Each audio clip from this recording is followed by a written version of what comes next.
What's up? This is Tech Baron with the High Def Reviews. Today we're going to be talking about a kind of a retro classic throwback, the XFX HD 4830. This is a pretty extreme card and really interesting. The plastics on it are original too. I found one video of this card on YouTube. XFX made this. This was their first attempt as an AMD company by themselves.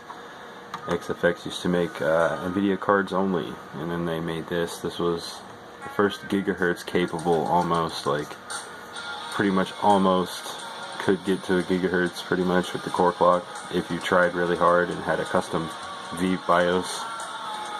But I don't. It's all stock. Everything's stock. This is new old stock card. It's brand new. Very clean, but it's really weird because it looks like cards look like now. This plastic is like a certain type of plastic. You see the 4+2 VRM face stack, but look at the 5-layer PCB and you can kind of see it looks almost like a newer card, you know. Really interesting. But thought I would just share this because a friend of mine was asking me about this classic flagship. It's a very old 4000 series HD, very old school.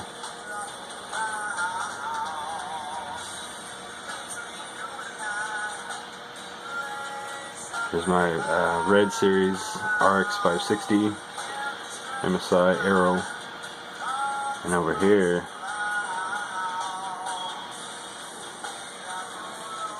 ooh. Oh yeah. Yeah. So I'm just hanging out there just to dissipate the heat, just for Bitcoin mining and stuff. It's 1060, I think. So back to this fucking cool card. So we got HD 4830 ATI.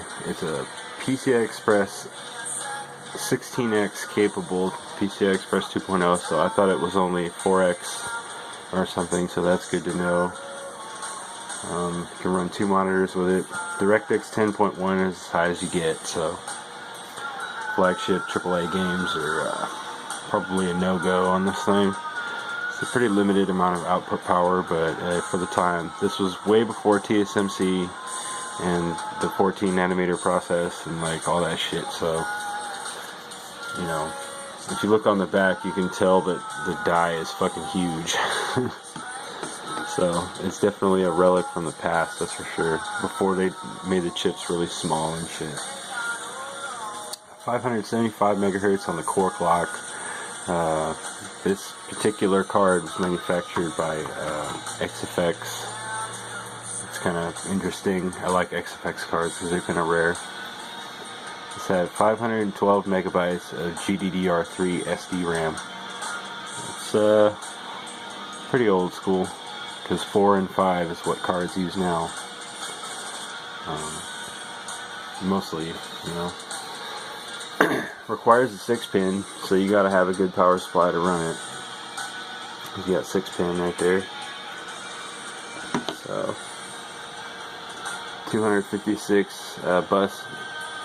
256-bit bus width on the memory bandwidth. I'm trying to find the prototype name for this thing.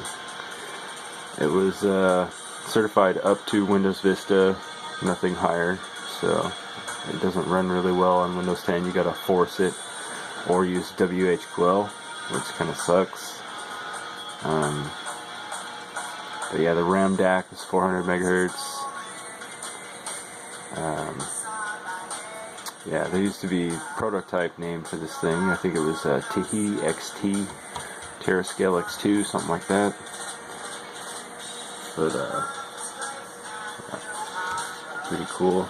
4+1 or 4+2, I can't tell. VRM face stack, radio voltages. But yeah, someone was asking me a little bit about the details about this blower card, so I thought I would fucking bust it out. Blower, blower, blower. Yeah.